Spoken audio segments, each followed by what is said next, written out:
Hello, on se retrouve aujourd'hui pour cette fois ne pas parler positivement mais plutôt négativement puisque, comme vous avez pu le lire au titre, on va parler de 10 dramas que je n'ai pas apprécié regarder ou que j'ai trouvé décevants en 2021.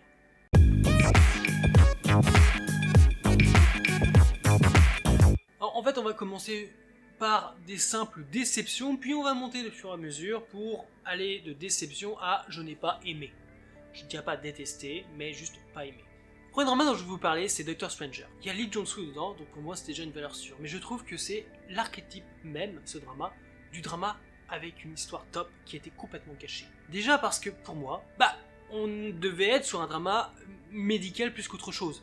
Tout le délire de espionnage, le battle entre Nord et Sud, les trahisons dans l'hôpital, le fait de je choisis ci, je choisis ça, machin, ça m'a saoulé. Ils ont créé un personnage, le personnage de Lee Jong-soo, qui a un potentiel énorme. Ils te créent un médecin qui est quand même capable d'opérer dans le noir, sans lumière, qui est capable de trouver ce qui ne va pas dans un corps humain, parce qu'il peut faire une projection mentale du corps, des organes. Le potentiel est juste immense et ils ne se sont pas servis. J'ai beau apprécier l'histoire d'amour qu'il y a dedans, toute la tragédie qu'il y a entre ces deux êtres, ça m'a saoulé les montagnes russes d'émotions. Alors c'est ci, de ça, tout ça, pour ça, et ça. Et puis la fin, elle est mièvre, ça m'a saoulé. C'est décevant, juste décevant. Ensuite, parlons de Scholar Who Wore the Night. Mon dieu, mais on me dit, drama historique avec des vampires. Je fais, oh putain, mais je signe. Et au final, c'est nul. Déjà, la romance est complètement à chier. Si je devais faire un classement des pires romances dans les dramas, eh bien, celle-là serait dedans. Parce que c'est n'importe quoi, c'est d'une connerie monumentale. Ça m'insupporte le délire de « Oui, je suis un beau ténébreux, oh là là, j'ai des complices. » Enfin, les complices, t'as une femme qui l'aime depuis des années, qui est capable de tout pour lui, qui est capable de sacrifier pour lui. Et l'autre « Oh, tu es jeune, tu es belle, tu as quoi, 12 ans? Ah, je t'aime, viens. » Ça me saoule. C'est n'importe quoi, bordel. Arrêtez de leur foutre des personnages qui sont juste horribles. En plus, le personnage, la first lead féminine, est horrible. Alors, je parle pas en termes de beauté, mais elle joue mal, le rôle est mauvais, le personnage est mauvais en tant que tel. Il n'y a rien qui va.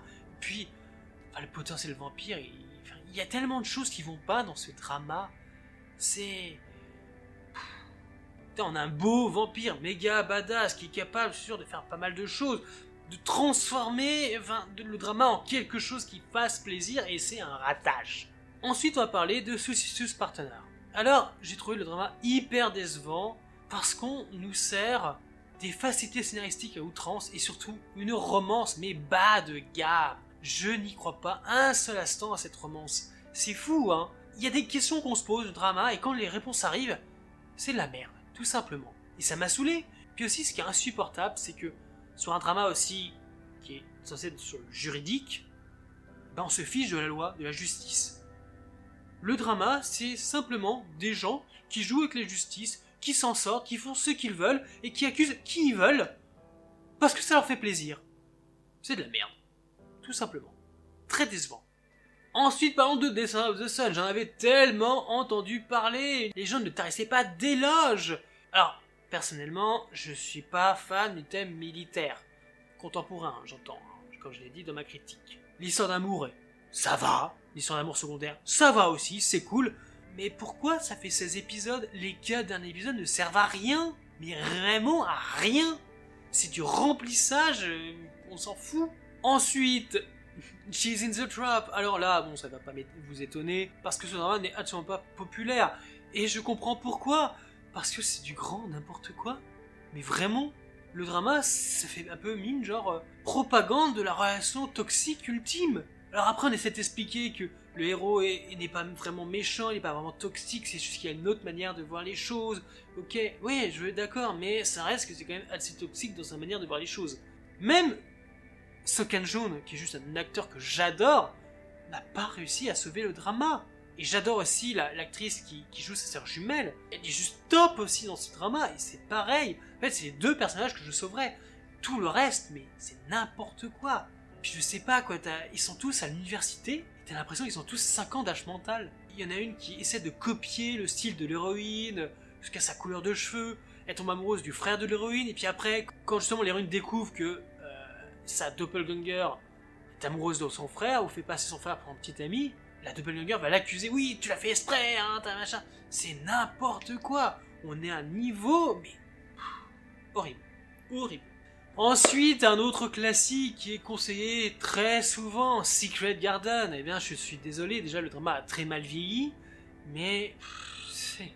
Ouais, on va le regarder pour le couple principal, hein, parce que Hyunbin et puis Haji-won sont juste top. Le jeu est génial, mais alors tout côté surnaturel, c'est à chier. Genre déjà, pourquoi ils échangent de corps véritablement? Pourquoi la pluie est le catalyseur qui peut leur permettre de regagner ou de changer de corps? Pourquoi le fantôme du papa de l'héroïne joue à cette connerie? Qu'est-ce qu'il fout là? C'est quoi le lien? Qu'est-ce qu'il voulait prouver? Qu'est-ce que nos héros ont besoin d'apprendre réellement? Alors oui, c'est drôle, il y a quand même de bons moments, j'adore le couple secondaire, j'adore les Junsu dans son rôle secondaire dans ce drama aussi, il y a de bons côtés, j'aime beaucoup également le fait qu'il y a Yuina, qui est une actrice que j'adore dans un rôle secondaire. Il y a beaucoup de potentiel, mais la manière dont c'est fait, la manière dont c'est écrit, conçu, c'est mauvais. Tout simplement mauvais. Je pense que quand on regarde au moment de sa sortie, on peut l'apprécier, mais aujourd'hui, en regardant en 2020, 2021, c'est pas possible. C'est très mal vieilli, c'est très mal joué, enfin très mal réalisé. Il y a des erreurs, mais monumentales en termes de construction, d'intrigue et de personnages. On ne fait plus ça de nos jours. C'est pas possible. C'est mauvais. Ensuite, un drama que beaucoup de gens ont apprécié parce qu'ils ont vanté ses qualités métaphysiques, théologico... ta gueule. Sérieusement, ta gueule. Et je vous dis pas ça à toi qui me regarde ou à vous, hein, bien sûr, mais simplement, faut arrêter. Dans un drama, dans une série, dans un film, tu as des questions qui te viennent. Et à la fin de ce film, de cette série, de la saison de cette série, peu importe, le postulat, c'est d'avoir des réponses à tes questions. Ou alors, que justement on te dise ces réponses, mais qu'on t'en ait quand même donné des réponses. Dans Hellbound, on te balance dans un monde presque post-apocalyptique parce qu'il y a des créatures qui arrivent pour tuer des gens, t'as des comptes à rebours, t'as des choses incroyables qui se passent, t'as la montée d'une secte religieuse, t'as des thèmes très forts qui sont inculqués, t'as énormément de questions, tu as l'intensité qui monte pour qu'au final, tu n'aies aucune réponse, qu'on te dise d'aller te faire foutre, et qu'on te laisse à la fin du drama avec plus de questions que tu en avais au début. C'est mal géré, il y a une liste temporelle qui n'est même pas indiquée, et contrairement à beaucoup de gens qui me disent « Ah si, c'est indiqué », non, c'est pas indiqué. J'ai revu le moment où il y a la liste temporelle, ce n'est pas marqué 4 ans plus tard ou autre chose. Il n'y a rien qui est marqué. Il faut arrêter de faire avaler des couleuvres aux gens. Ce n'est pas marqué. Ce drama, c'est un drama en roue libre. C'est-à-dire que le mec, il s'est ramené, je dis ouais, je vais faire ça, et il te donne aucune réponse. Je demandais pas grand-chose. Moi, à la fin, je demandais juste, je sais pas, à un personnage de donner un semblant de réponse sur quelques points. Qui sont ces créatures? Est-ce qu'elles viennent vraiment de l'enfer? Pourquoi un compte à rebours? Pourquoi un bébé est condamné à mort dès sa naissance? Pourquoi la rébellion ne fait rien? Pratiquement rien. Honnêtement, s'il y a une saison 2, je tenterai. Mais là, avec ce que j'ai vu, qui m'a déplu, mais je suis pas pressé, hein. Clairement. Faites pas une saison 2 à ce truc-là, parce que j'ai pas aimé, c'est une déception, c'est un gâchis, c'est n'importe quoi. J'avais l'impression, en fait, de regarder un drama qui a été écrit par un gamin de 12 ans. Il dit, ouais, on va mettre des monstres, et puis ils vont faire ça, puis ils vont faire ça, et puis nacha. Le genre d'histoire que quand t'écris, t'as pas de tenant, t'as pas d'aboutissant. T'as juste des idées que tu lâches. Évidemment, vous avez le droit de ne pas être d'accord avec moi, mais je n'ai pas apprécié. Et là, bon, je suis un peu vindicatif, mais si vous voulez avoir un avis un peu plus détaillé, plus réfléchi, n'hésitez pas à aller voir ma vidéo. On rentre dans le top 3, et en troisième position, eh bien, je vais mettre un autre classique du genre que beaucoup de gens conseillent. Il s'agit de Autumn Concerto. Et honnêtement, mais comment on peut apprécier cette romance? C'est horrible. Et puis surtout la finalité, à la fin, la conclusion de cette romance, elle est tellement facile que c'est une honte. Bon, j'avoue, moi, ce qui m'a pas aidé dans ce drama, quand je l'ai regardé, c'est qu'il y a 3 à 4 interludes par épisode. Et en plus, ces interludes te spoilent la suite. Parce que quand tu regardes les premiers épisodes, dans les interludes, tu les vois, les deux personnages principaux, avec un gosse, merci pour le spoil. Donc en gros, quand tu apprends qu'elle tombe enceinte, t'es même pas étonné, tu fais pas genre oh mon dieu, le truc, waouh, rebondissement. Pas du tout. Puis je sais pas. En fait, dans ce drama, la palme du meilleur acteur revient au gosse. Pour le gosse, oui, regardons ce drama. Mais pour l'acteur principal, mais pour les personnages principaux, non. Pour les personnages secondaires, encore moins.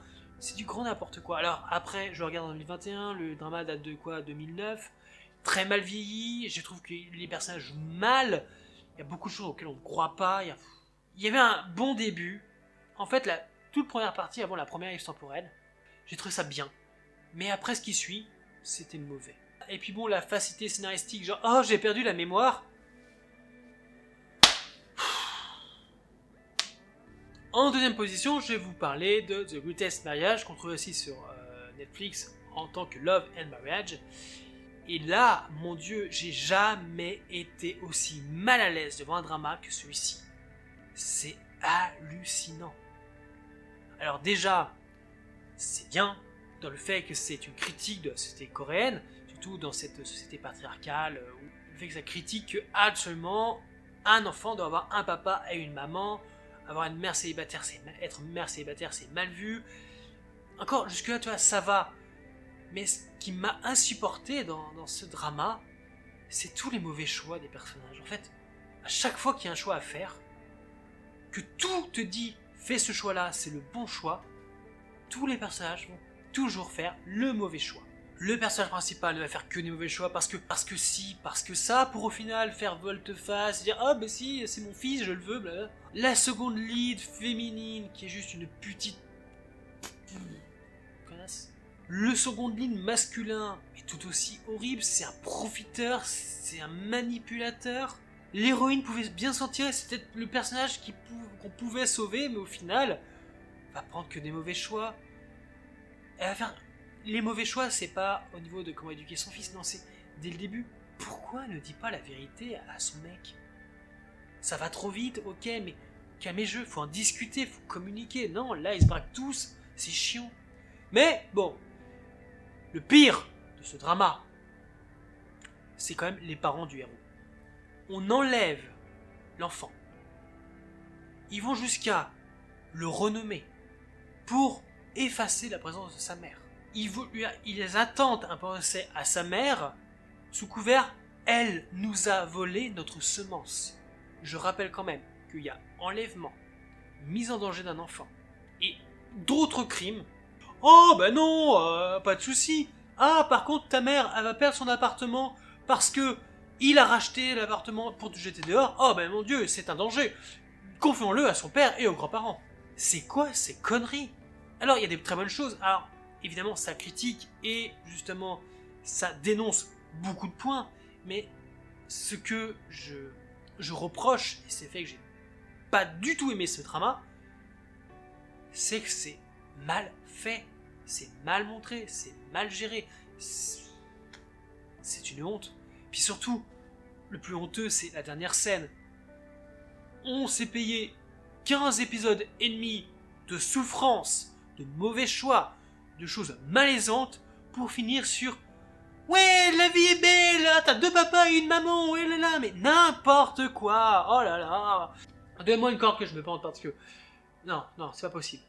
Mais bon, la palme des dramas que je n'ai pas aimé et que j'ai trouvé extrêmement décevant sur cette année 2021, enfin que j'ai vu en cette année 2021, sans grande surprise, il s'agit de la saison 2 de Love Alarm. Encore une fois, comme je l'ai dit dans mes 2 vidéos traitant sur le sujet, je me fiche complètement que Jojo finisse avec Oyeon, enfin avec l'autre. Je m'en branle, c'est pas ça, moi, qui m'importait. Ce qui m'importait, moi, c'est une continuité. C'est un rapport logique de comment ils finissent ensemble. La saison 2 commence 4 mois après la fin de la saison 1, et on ne sait pas ce qui s'est passé dans ce cliffhanger de fin de saison 1. On ne sait rien. En 4 mois, elle a repris ses études et son nouveau mec à costard-cravate dans une société. Et il bosse pour Love Alarm. T'as une Love Alarm 2.0, t'as... Ouh. Les acteurs sont bons, y a pas de souci. Voilà, même si Kim So-yeon, je ne peux plus la voir dans Love Alarm. C'est pas possible. Pour moi, c'est son pire rôle. Sa pire performance, c'est horrible. Enfin, j'arrive pas à comprendre les auteurs du drama. Enfin, c'est saison 2. Où tu te dis, ce serait top de commencer 4 mois plus tard sans donner d'explication sur ce qui a pu se passer, comment les choses ont évolué. Allez, honnêtement, allez voir ma vidéo, vous en saurez plus, mais oh là là. Encore une fois, donnez-moi une corde, donnez-moi quelque chose, je sais pas, un somnifère, je ne veux pas revoir cette horreur. Mais c'est n'importe quoi. N'importe quoi. Bref, c'était les 10 dramas que je n'ai pas du tout appréciés. Regardez en 2021. Et toi, as-tu des dramas que tu n'as pas du tout appréciés? Regardez, voir cette année. Si c'est le cas, n'hésite pas à me dire en commentaire, on en discutera, ça peut être très intéressant. Et sinon, eh bien, si tu n'es toujours pas abonné, je t'invite à le faire fortement, ainsi que lâcher un petit like, activer la cloche, tout ça, tout ça. Et donc c'est tout. Donc je vous dis à bientôt pour une prochaine vidéo. Bye.